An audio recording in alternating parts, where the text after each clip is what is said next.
Alejandro Villegas de Sports Venezuela y Juan Colmenares de Pasión por el Deporte tienen una pregunta similar, ¿no? Dicen, ya tenemos más o menos una idea, pero nos podrías hablar un poco de la rotación, y también preguntan si el line-up te vas a enfocar en velocidad y defensa o tratarás de poner la mejor ofensiva posible de cara al duelo a Países Bajos, que es el primero del calendario. Saludos para los tres periodistas. Quizás la respuesta de la primera pregunta va a ser con una pregunta hacia el que la formuló, si fueron los tres al mismo tiempo, donde dicen que ya tienen, ellos tienen una idea de la rotación. Sí, o sea, dicen, podemos tener una idea de la rotación, pero queremos saber más o menos la opinión del manager. Si ustedes tienen una idea de la rotación, díganmela, para yo más o menos darles algún insight de si ellos pueden estar en lo cierto o no pueden estar en lo cierto. Pero no voy a hablar de rotación en el día de hoy, debido a que no quiero que la gente se me prepare con anticipación. ¿Ok? La idea es poner a pensar como me ponen a pensar a mí los otros equipos también, sobre quién va a abrir el primer juego, quién va a abrir el segundo juego, quién va a abrir el tercer juego. Pueden tener muchas cosas de lógica, de las cuales todos podemos pensar cómo lo vamos a mover, pero sí les voy a aclarar algo. Hay abridores que muchos de ustedes podrán pensar, debería lanzar tal fecha. A lo mejor no va a ser así porque no da con los días de su preparación para abrir su primer juego en las Grandes Ligas, en la temporada de Grandes Ligas. Siempre las rotaciones se trabajan de atrás hacia adelante, no de adelante hacia atrás. De atrás hacia adelante. Si la temporada comienza en marzo 27 y Guillermo Llaver es el abridor por X equipo en Grandes Ligas, entonces tú dices, ok, a mí me gustaría que Guillermo Llaver abra contra Nicaragua. Pues resulta que no le da para abrir contra Israel. Entonces, si yo quiero Guillermo Llaver en la selección, la federación tiene que aprobarme que es para esa fecha. Si no, Guillermo Llaver no puede pichar. Bueno, aclaratorio, Omar, porque creo que la confusión que hay todavía con respecto al clásico es que lo ven un poco como Grandes Ligas. El manager establece su rotación para tales días y se giran en torno, adelantaste, de que eso no es así, eso no es lineal de esa manera. Correcto, eso no es de esa manera. Miren, nosotros tenemos parte de la rotación o de los abridores que tenemos en la selección solo para una salida. Así es. Para una sola salida se obtuvo el permiso, se logró negociar para una sola salida. La segunda pregunta, ¿cuál fue? La line-up para de cara al día de Países Bajos, que es el primer enfrentamiento, que si te vas a enfocar en un line-up de velocidad y defensa o vas a trabajar día a día con la mejor ofensiva posible que tú creas que puedas armar en tu line. Creo que ese roster está conformado de una manera tan sólida que ofensivamente estamos blindados, tanto los que van a salir como los que quedan en la banca ese día. Todo va a depender del abridor de Holanda y cómo podemos estructurar, cómo podemos analizar, ahora que tenemos los rosters, el bullpen de ellos, si es que tienen 4 abridores nada más y cuáles son sus bullpen, y analizar en base a la actuación donde jugaron, cuáles podrían ser los movimientos de ellos y qué tantos zurdos y qué tantos derechos tienen en su bullpen. Pregunta Pedro García de la 89.9 que si Jesús Luzardo es una opción válida para la segunda ronda, Omar. Eso es algo de lo que estamos todavía conversando. Lo dejamos activo en el pool de sustituciones, que es lo que llaman el pool de 10. Y voy a explicar un poquitico cómo es el pool de 10. El pool de 10 significa, son 10 jugadores que supuestamente están en el taxi squad, pero la verdad es que son 6 nada más que quedan de sustituciones. ¿Okay? 4 de ese pool de 10 tienen que estar activos en el roster de 30 y nosotros los tenemos que designar. Como acabo de decir, nosotros vamos a designar, por decir, ya nosotros designamos quiénes son esos 4. Esos 4 son lanzadores que no van a poder acompañarnos con nosotros en la segunda ronda. ¿Ok? En cuartos de final. Entonces, del pool de 6 que quedan, aparte de ese 10, quedan 6 por afuera. 4 de ellos los podemos sustituir en la primera ronda para cuartos de final por 4 de los que están activos en la primera ronda. Y después para la tercera ronda, que es semifinal y final, todo eso es una sola ronda, tenemos hasta dos sustituciones por hacer. Entonces, ahí es donde entran, de los 4 que primero sustituimos, y entran 4, ¿ok? De esos mismos 4 que entraron, los otros 2 que podamos sustituir para semifinal y final tienen que ser de esos mismos 4 que entraron, no de alguien más. Muy bien, vamos a seguir con las preguntas de los colegas. Escribe Carlos González Mariche, venezolana de televisión. Bueno, creo que esto ya más o menos lo contestaste, Omar. Él preguntaba por el roster, ¿no? Que cómo veías cada pieza, que si quedabas satisfecho, pero quiero combinarla con la de Yokoi Mamata, que pregunta que para ti, ¿cuánto pesa la versatilidad defensiva a la hora de armar un equipo o este equipo, ¿no? Mira, estamos completamente satisfechos, quizás un poco todavía pasando el trago amargo de José Altuve, ¿no? Pero tenemos que pasar la página, ¿no? Tenemos que pasar la página porque no tenemos el control de eso, ¿no? Pero estamos suficientemente satisfechos porque podía haber sido peor. Podía haber sido peor, sobre todo a nivel de jugadores de posición, porque la gran mayoría de los que están ahí en ese roster de jugadores de posición, muchos de ellos estaban en la lista de lesiones crónicas, muchísimos. Y podría haber sido peor las bajas, pero una de las cosas, de las virtudes que tiene Venezuela, es que tiene todavía jugadores de experiencia, que quizás ahora mismo no están en las grandes ligas, pero han estado subiendo y bajando y son jugadores de experiencia que podían ser sustitutos de cualquiera, de alguno de los que se han establecido en grandes ligas. Esa es una de las virtudes que tiene nuestro país. Pero en realidad muy satisfecho con lo que tenemos, y creo que pusimos un equipo dinámico, un equipo que puede de alguna manera cambiarte el juego, bien sea con un batazo, bien sea corriendo las bases, bien sea con un hit. Hay muchas formas. Tenemos, creo que, un buen balance. Simplemente es como se los dije desde el clásico pasado. Tienen que prepararse muy bien los jugadores, tienen que prepararse de la mejor manera posible para tratar de en ese momento maximizar, de acuerdo a sus condiciones, esa dinámica o ese dinamismo que estamos construyendo en esta selección. Pregunta Luis Alvarado de Sousa de meridiano.net. Quería saber un poco de la inclusión en el bullpen de figuras como Carlos Guzmán, Emanuel de Jesús, Yodanier Mosqueda, ¿no? ¿Cómo entran dentro de ese esquema? Señala él que esto es por su experiencia o por su trabajo en la LVP, ¿no? En este último año. Como lo mencioné varias veces, siempre teníamos un roster amplio, extenso, donde depende de los roles y depende de las proyecciones que podíamos tener con respecto a los rosters de los equipos que nos vamos a enfrentar. Siempre nos enfrentamos en tratar de ver cómo podíamos maximizar nuestros zurdos en el bullpen, los derechos con velocidad en el bullpen, y siempre a esos jugadores que hoy en día están conformando la selección y los que no pudieron conformar la selección o los que decidieron no estar en la selección, siempre se les habló claro, ¿no? De que había una posibilidad de que hicieran el roster, había una posibilidad que podían estar con nosotros, y realmente eso fue lo que sucedió. En el mes de noviembre, nuestros scouts Rafael Llanes y Francisco Cartaya fueron a Venezuela y estuvieron estudiando la liga, scouteando la liga, y bueno, salieron nombres como Carlos Guzmán para colocarlo en un roster preliminar. Salieron nombres como Daniel Mosqueda, que yo lo conozco desde el Premier 12 que nos acompañó entre México y Japón. Y no hay mejor escauteo cuando yo, como dirigente, como manager, puedo ver de cerca y tener de cerca el material que de repente en algún momento vamos a tener que necesitar o vamos a tener que contar con ellos para cualquier evento donde se representa a Venezuela. Así que son figuras, son jugadores que se han ganado el derecho de estar en la selección, y sé que lo van a hacer bien por nosotros. Pregunta Nelson Pérez de HSM Deportes por Anthony Santander. Dice, fue una pieza clave en el equipo del clásico anterior. Sabemos que terminó la temporada entre algodoneros, entre lesiones. Estuvo Anthony restringido por los seguros. Y quiero combinar esta con la pregunta de Jonathan Martínez. Sí, así se llama Tara, Omar. Jonathan Martínez, quien pregunta por Javier Zanoja. Tener a Javier Zanoja en este grupo y desde el dugout, qué importante es tenerlo y cómo sería su aporte para la selección. En el caso de Anthony Santander, desafortunadamente no fue aprobado por el seguro.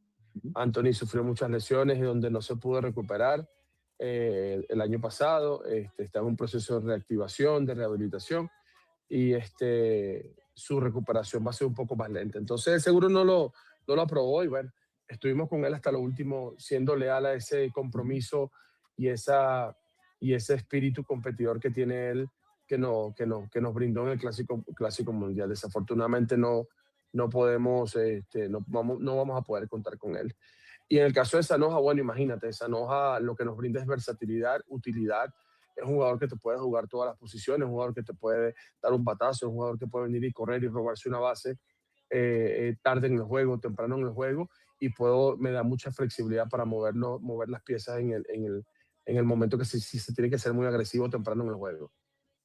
Juan Colmenares pregunta que si de los 30 peloteros que se anunciaron en el roster, que si todos tienen la aprobación del seguro o hay alguno que se pudiera caer.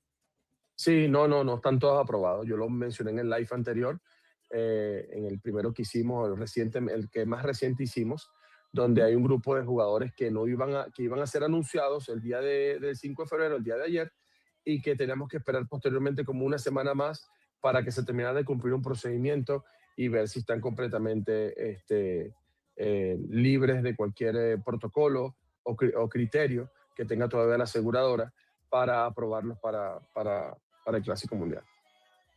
León Telandino de Diamante 23 pregunta sobre la mentalidad para enfrentar a los equipos asiáticos en la segunda ronda. Específicamente, quiere saber si nombres como Machado y Ricardo Sánchez, que tienen esa experiencia, serán parte de ese plan. Bueno, León está adelantándose a la segunda ronda, Omar.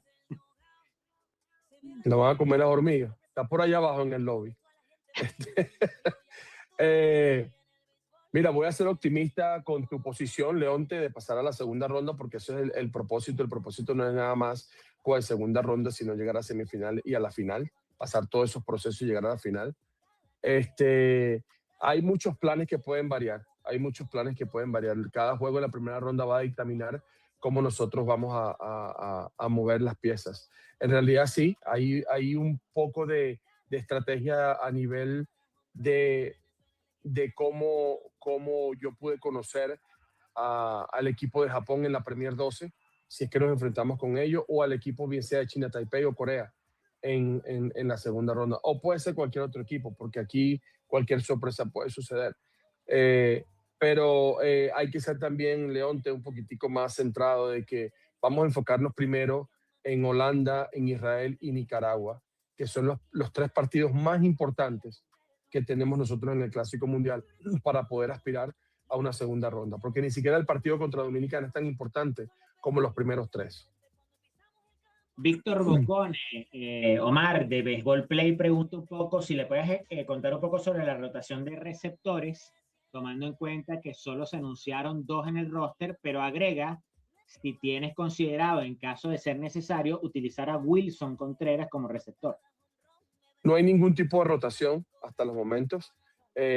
Mi plan de trabajo con los catchers es algo de lo que yo hablé con ellos, y lo conocerán a medida que los juegos vayan y los lineups se vayan anunciando antes de cada juego. Y con respecto a Wilson Contreras, sí pudiera surgir como una emergencia. Eso es algo de lo que se comunicó con él, se habló con él, y que se lo manifestará su organización primero y principal antes de nosotros tomar la decisión del roster que tuvimos, porque si de repente la organización no hubiese estado de acuerdo, nosotros en algún momento hubiésemos tenido que colocar un tercer catch. Pregunta por aquí Juan Francisco Rivera, que él quisiera saber cuáles fueron los jugadores más difíciles para conseguir el permiso, y quiero combinar esta con Gilberto González, Diamante 23, que a qué se debe la baja de Robert Suárez. Mira, con respecto a los más difíciles para los permisos, ¿me dice lo que se refiere? Sí, o sea, quería saber de los que anunciaste en el roster, de los 30 anunciados, ¿cuáles fueron los más difíciles para conseguir permiso? Yo presumo que todos son difíciles a su manera, ¿no? Pero él quiere saber si alguno en particular tuvo más problemas que el otro. Yo creo que todas las preguntas que me han hecho son importantes, pero este es mucho más importante, la respuesta que voy a dar, porque creo que a veces desconocemos de la realidad del Clásico Mundial con respecto a permisos. no es permiso. El pelotero es quien tiene la última palabra. Aquí la única obstáculo o adversidad que puede presentar un pelotero es con respecto a la aprobación de los seguros. Donde ahí no es permiso. Aprobación y permiso son dos cosas totalmente diferentes. Aprobación es el seguro, y el seguro dictamina que si te puede cubrir en el clásico, bien. Si no, no, ya no puedes participar. Pero después de eso, es el pelotero que tiene la decisión. Es el pelotero que tiene la decisión, no es más nadie. No hay más nadie. Pero existen factores, elementos humanos, externos, que rodean al pelotero, que de alguna manera u otra influyen para el pelotero al final tomar una decisión, bien sea positiva o negativa. En el caso de Robert Suárez decidió no participar en el Clásico Mundial. Una vez firmó su contrato, me dio sus razones, y sus razones las tiene, se las respetamos y tuvimos que movernos hacia adelante. Maravilloso. Omar, dos preguntas de Alejandro Villegas y de Jonathan Tara que quiero combinar. Pregunta Alejandro Villegas si visualizas a Michael García como el tercera base titular o más bien como un utility, y la quiero combinar con la de Tara porque dice que Luis Arraez está a disposición de jugar segunda o si lo podemos ver en otra posición, Omar. Básicamente, Tara sabe más que yo. Pregunta. Tara sabe más que yo. Aparentemente. Que segunda base, no sabía eso. Me acabo de enterar por ti, Tara. No, mentira, Tara, sí es verdad. Luis Arraez está preparándose para jugar segunda base. Hemos hablado con él un poco sobre cómo manejar algunos juegos, sobre todo en los juegos de exhibición en segunda base, pero también yo le manifesté a él cómo yo he hecho la estructura del equipo, pero él está dispuesto a jugar en cualquier posición, pero simplemente también hay que darle uno que otro juego para que él pueda mantenerse en la posición en la cual va a jugar con los Gigantes de San Francisco. Con respecto a Michael García, no, es que yo no puedo decirle ahora mismo a nadie cómo visualizo. Mientras Michael García pueda tener la oportunidad, lo que él me dijo a mí, mientras yo esté en el line, yo voy a estar feliz, yo juego en todos lados donde sea. Así que tenemos un Eugenio Suárez también, tenemos a un Andrés Jiménez, tenemos un Ezequiel Tovar, tenemos un Javier Zanoja. O sea, yo quiero que entiendan que en un clásico mundial, cualquier jugador que está ahora mismo, que fue anunciado en el roster, está dispuesto a jugar donde quiera que sea con tal de poder aportar su granito de arena. Así que no hay algo fijo donde tú puedas decir, va a jugar así. Si se pasa, ¿ok? Pero a la hora cuando tú tienes que hacer movimientos, todo el mundo tiene que estar ready para cualquier situación en que se le presente. ¿Qué más tenemos por aquí? Tenemos más preguntas. Leonte Landino pregunta de nuevo. No sé si entiendo yo bien esta pregunta o él está confundido. Michael García va a usar el 11, pero el 11 está retirado. Que yo sepa, no hay ninguna camiseta retirada de la selección. No, me entero. No sé. No hay ninguna camiseta retirada de la selección. El 11 está retirado de la Liga Venezolana, pero en la selección no sé. No. Sí, no, yo tampoco sé. O sea, no sé si es que le entendí mal o no, pero no hay camisetas retiradas en la selección de Venezuela. No. Robert Méndez pregunta si tienes alguna estructura en el infield o vas a ir juego a juego, o pregunta específicamente por Zanoja, si lo vas a utilizar más en el infield, más en el outfield. En ambas posiciones, él es el super utility del equipo, él puede jugar en cualquier situación, en cualquier posición del infield. Y en cuanto a las posiciones, como te lo dije, Gleyber Torres es un jugador que juega en segunda base, obviamente es una posición en la cual las veces que juegue, esa es la posición que va a jugar. Ezequiel Tovar y Andrés Jiménez ahora va a emergir en Toronto como shortstop. Los tenemos ahí en esa posición. Michael García también te puede jugar shortstop y posteriormente yo puedo mover a Andrés Jiménez para segunda base. Depende de la situación que se presente. Te puede estar jugando un Eugenio Suárez tercera base y de repente tú traes un corredor emergente porque por él o el mismo Michael García lo puedo mover de posición para tercera base si está jugando otra posición para después finalizar si traes un corredor emergente. O sea, tenemos mucha flexibilidad y mucha profundidad en el cual esperemos que todas esas proyecciones, todas esas cosas que se hablaron en la estructuración se puedan dar para que cada quien pueda aportar.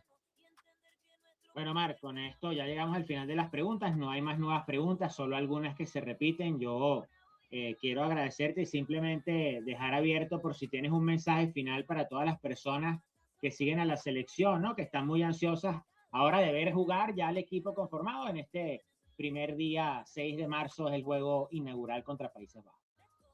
No, yo voy a dejar un mensaje al final, pero voy a contar varias cosas que no las preguntan, ¿ok? No las preguntan porque creo que se enfocan nada más en una o dos puntos, ¿no? De la selección. Número uno, ¿qué viene para la selección a partir de hoy? ¿Qué viene para el Clásico Mundial, la selección de Venezuela?